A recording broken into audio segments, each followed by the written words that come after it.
Hey everyone, I wanted to do a quick little video to show the basics of keeping score during one of our ball games. I'm going to need some help from some moms to be able to do the scorebook when I'm not able to be there due to helping coach my daughter's team. So this is just a quick little tutorial to show y'all some of the basics of keeping score. So whenever you get the scorebook, you will have the lineup to be able to record down on this row right here. So each player has their name.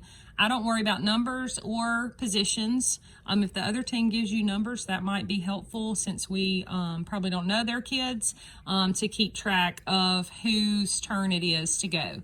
The same thing goes over here on this side. So that's one team. And then here is the other team. So whenever a batter is up to bat, say this is the first batter of the game. So whenever a ball is pitched, in our league, we get 5 pitches. So there are 5 boxes here. The bottom ones indicate strikes. The top ones indicate balls, which those would be the ones that the kids do not swing at. So if a ball goes and they swing and they miss, it's going to be a strike. So what you're going to do is do a little line right here in that box. Then if another ball was pitched and they don't swing, you go here to the ball. Now say the next ball they swing at and they hit it. So what you're going to do then is see where they make it to. If they only make it to first base, you're going to draw a line from home to first base. Over here, you see BB, 1B, 2B, 3B, and HR. So BB, we won't really use because that is whenever there is, when you're walked, you get on base by balls. 1B, 2B, 3B, and HR means first base, second base, third base, and home run. So he made it to first base, so I'm going to circle the 1B.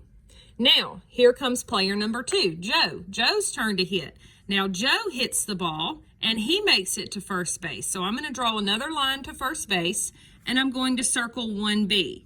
Now, this is where it gets a little tricky because now Bob up here, he has now ran to second base. So I draw my line to second base. All right, everybody following so far?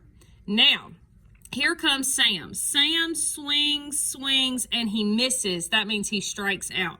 So what you're going to do then is you're going to put a big K, which means strikeout. And over here on the bottom, I like to keep up with my outs that way. So he was the first out, so I put a little 1 and I circle it. So now we have 1 out.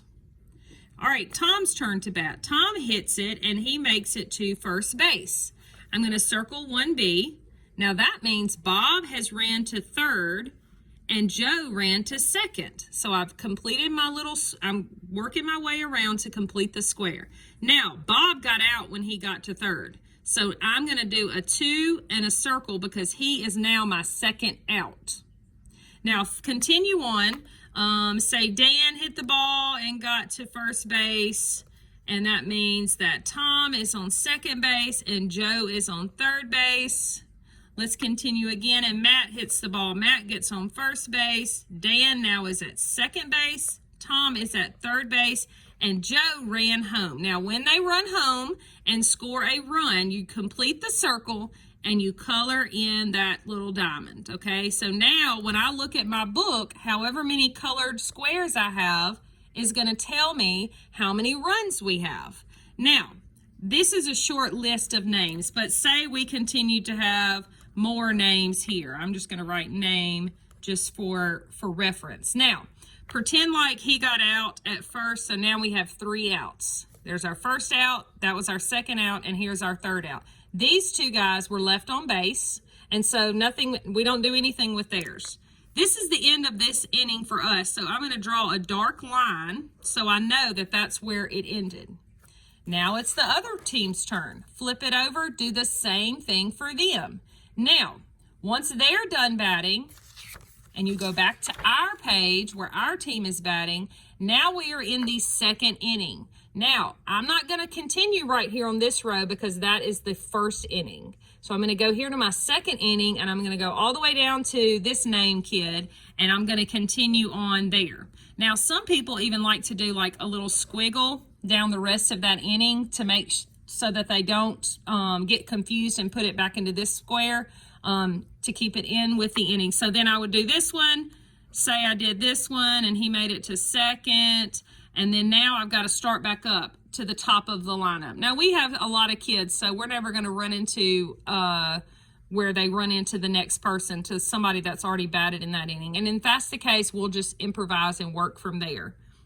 So the main thing we need to work on, or need to remember, is counting the strikes and balls when you get to the fifth pitch. After the fifth pitch, as long as it's not fouled, if they don't swing, then they are out. Keeping up with the amount of runs and keeping up with the amount of outs. I hope this is helpful. If you need any more help on this, or you have any questions, I can help in any way that I can. Thank you so much for stepping in and helping keep score when I'm not able to. Y'all have a great day, and go Cardinals.